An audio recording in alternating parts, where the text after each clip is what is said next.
মাছে ভাতে বাঙালি আমরা, আর মাছের রাজা ইলিশ। সে মাছের দামই এখন আকাশ ছোঁয়া। তো কীভাবে আমরা মাছে ভাতে বাঙালি থাকলাম বলুন? এই যে মাছ দেখতে পাচ্ছেন, এই মাছগুলো আমাদের নদীরই মাছ।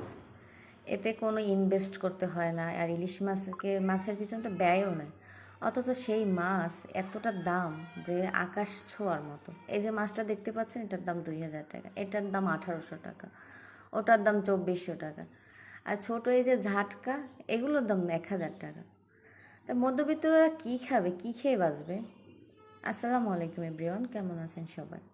কালকে রাত্রে চলে গিয়েছিলাম ফেরিঘাটে, আমাদের এখানে ফেরিঘাটে।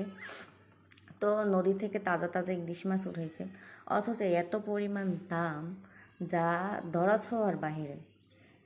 মধ্যবিত্ত তো কেনার তো সাহসই করবে না। আর আর গরিবেরা তো শুধু তাকেই থাকা ছাড়া আর কোনো উপায় নেই। অথচ দেখেন এই কতগুলো পার্সেল যাচ্ছে কোনো এক ভিআইপির কাছে।